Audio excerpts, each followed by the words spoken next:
Meanwhile, 16-year-old climate activist Greta Thunberg delivered a sharp rebuke to the world leaders at the United Nations Climate Action Summit.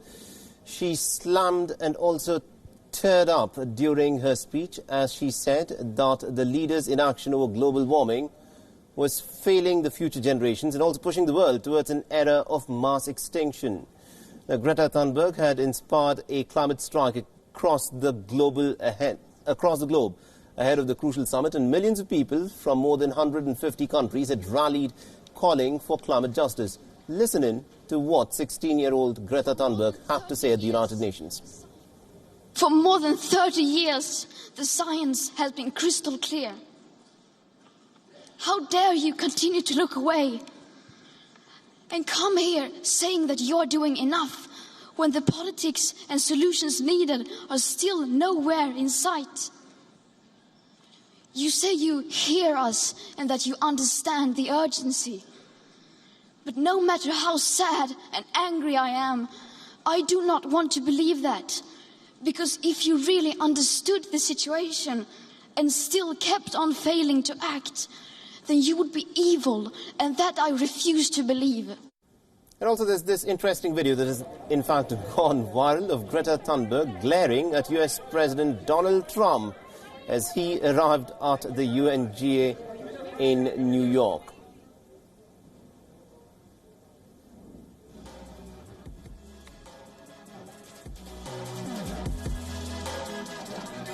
And US President Donald Trump, in fact, skipped much of the day-long summit of the world leaders and happened to make an unscheduled appearance for the morning session on climate change.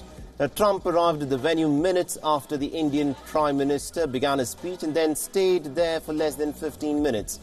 Remember, Trump has always mocked the idea that climate change is real. In a sarcastic tweet, Trump also took a jibe at the teen climate activist after the climate summit. He shared the video of Thunberg's emotional speech and said that she seemed like a very happy girl. And here's that tweet on your screens.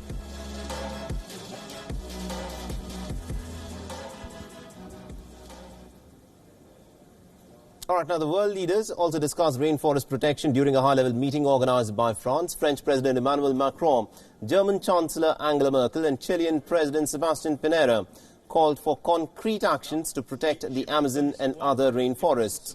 The American actor and environmentalist Harrison Ford also joined the meeting. He warned that the future of the planet was at stake. Macron said that donors have pledged more than $500 million in terms of aid to protect the tropical rainforests, out of which France will be contributing as much as about $100 million. Remember, the Amazon rainforest region has witnessed a record number of fires this year and is still continuing to burn. And environmentalists are blaming Brazilian President Jair Bolsonaro's policies, which have supported deforestation. On va se parler franchement, quels sont nos risques? Il y en a un premier, l'éléphant dans la pièce, ou plutôt celui qui n'y est pas, le Brésil. Tout le monde se dit comment vous allez faire sans le Brésil. Le Brésil est le bienvenu. Et je pense que tout le monde a envie de travailler avec le Brésil. 2 États dans la salle se sont engagés. Et je crois que vous avez fait un très gros travail. Et je veux remercier les présidents de la région pour convaincre tous les États de la région. Et moi, je pense que ça viendra. Je pense qu'il faut avoir une démarche comme on l'a aujourd'hui, extrêmement inclusive, respectueuse de chacun.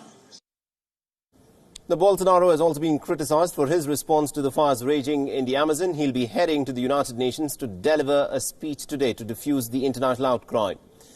Meanwhile, other countries have pledged action against climate change. British Prime Minister Boris Johnson announced a biodiversity fund of £220 million for the Darwin Initiative during a World Wildlife Fund meeting.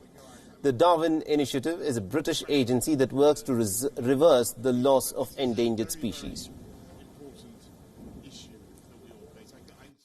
I don't think our kids, the younger generation, have any idea of the horror, the pace at which this loss is taking place and the catastrophe that we're seeing. We've got about 1 million species staring down the barrel of extinction after losing 500 species in the course of the last century.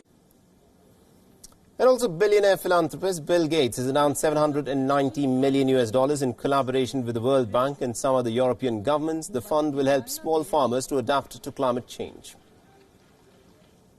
The world can still prevent the absolute worst effects of climate change by reducing greenhouse gas emissions and developing new technologies and sources of energy. But the effect of rising temperatures are already underway. And even in the best case of lowering emissions, we have to help people adapt. And also Bangladeshi Prime Minister Sheikh Hasina has announced the launch of the Risk-Informed Early Action Partnership, an initiative created by the United Kingdom, Finland and the International Federation of the Red Cross.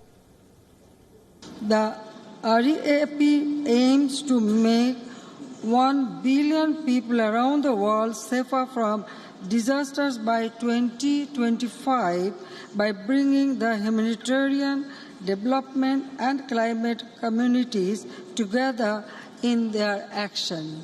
And we are always ready to share our experience.